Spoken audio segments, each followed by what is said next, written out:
on this track takes about 90 seconds. The track length is just short of 5.5 kilometers. The drivers will be traveling at an average speed of 210 kilometers an hour. The drivers come off the long main straight at anything up to 330 kilometers an hour in top gear, up to a tight turn 1 and downshifting to first. Going back up the gears, being wary of traction here, across the straight to turn 4, which has a good exit speed of over 100 kilometers an hour.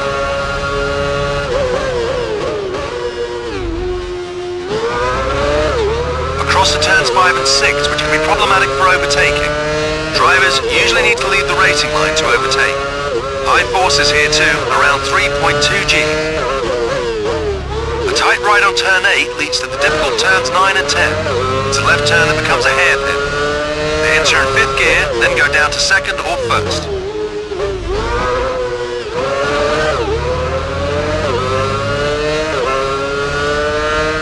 Then it's up to 300 kilometers an hour over the straight to turn 11. After some hard braking, turn 12 is a high-speed corner of about 250 kilometers an hour.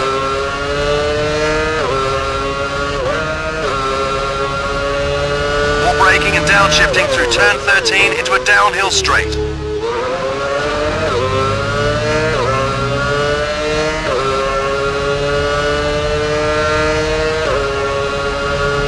Finally coming down from 320 to 90 kilometers an hour for turn 14 in 2nd gear, about 2.4 Gs, then back onto the straight and over the finish.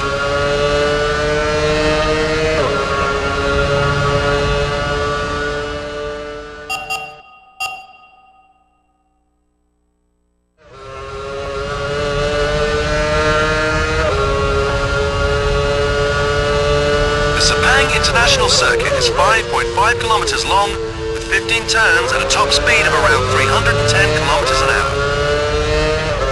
From the grid, traveling down the long main straight, reaching over 300 kilometers an hour, over to the left for the first turn. Into turn 1, hard right and hard braking down to 2nd, then 1st gear. 80 kilometers an hour down to 70 for turn 2. Exiting, building up speed, moving to the right for turn 3. Through in 5th gear, starting to climb uphill now. 300 kilometers an hour down to 110 for turn 4. Climbing uphill, then accelerating again across to turn 5.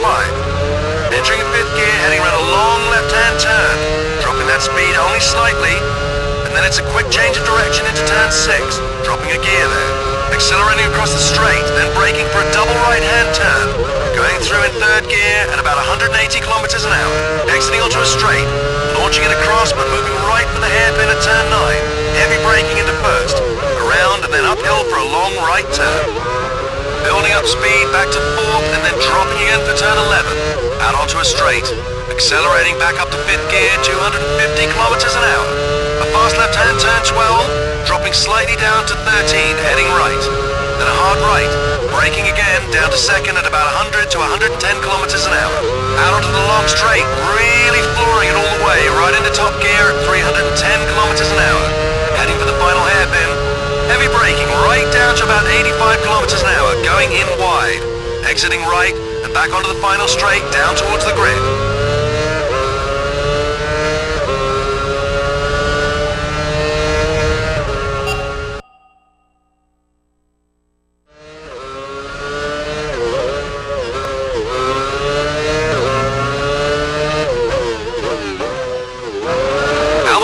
Is 5.3 kilometers long with 16 turns at a top speed of about 325 kilometers an hour. It's got a high downforce setup.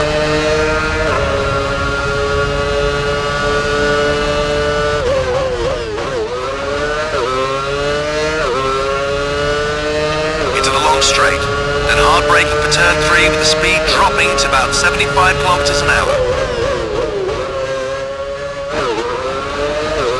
Rising up the gears through turn 4, a quick turn 5 and across the straight, anything up to 3 Gs of force here. Braking hard for turn 6, then rising again through 7 and 8, which is a long corner. Braking from a speed of 290 kilometers an hour in 6th, down to 110 in 2nd for the tight chicane. Then a long left corner onto a straight. Staying in 4th gear and high high-speed turn through 11 and 12, almost 3.5 Gs here, then flooring it across the straight to the hard right of turn 13.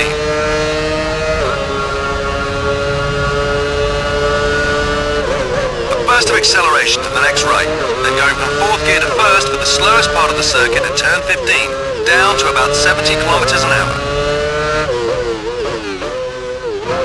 Then is the final right-hand corner in 3rd gear at about 150 kilometers an hour, which comes back to the main straight.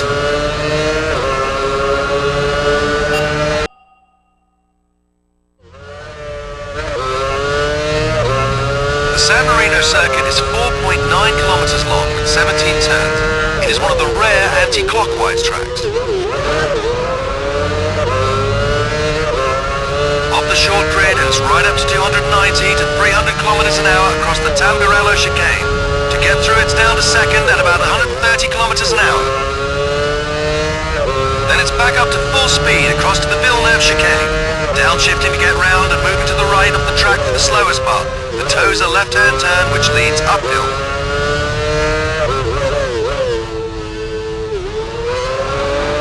At the top of the hill, as high as 7th gear, it's Piratella. Full of camber to the left, gaining speed.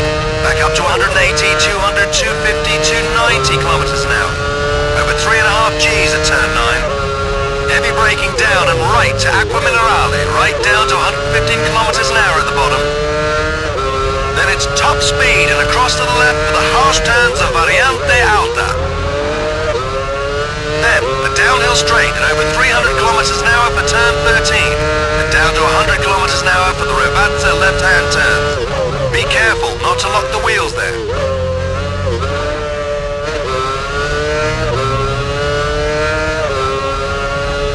Past a slight kink and into the final tight chicane, straight lining it as much as possible. Then it's back to the grid and the finish.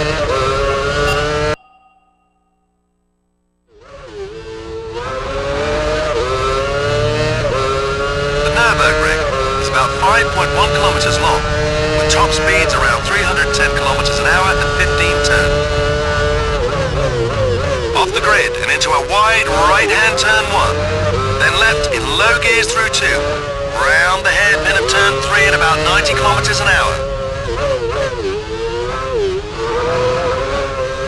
Taking the outside line, exiting turn 4 and shifting through the gears across the straight up to 275 kilometers an hour.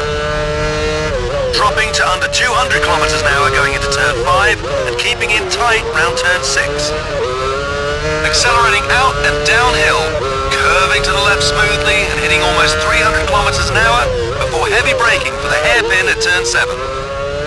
Moving to the right and going uphill at 260 kilometers an hour, then weaving through 8 and 9, maintaining that speed, up to 3.8 Gs of force. Maxing out at 295 kilometers and then down to 3rd gear for turns 10 and 11, basically a large chicane. Keeping at high speed through turn 12, 6th gear, followed by the fastest straight of the race. And it's uphill braking for the tight chicane at turns 13 and 14. Flooring it across to turn 15, down to 110 kilometers an hour, and through the right-hand turn, running wide. Back on the straight and across to the finish.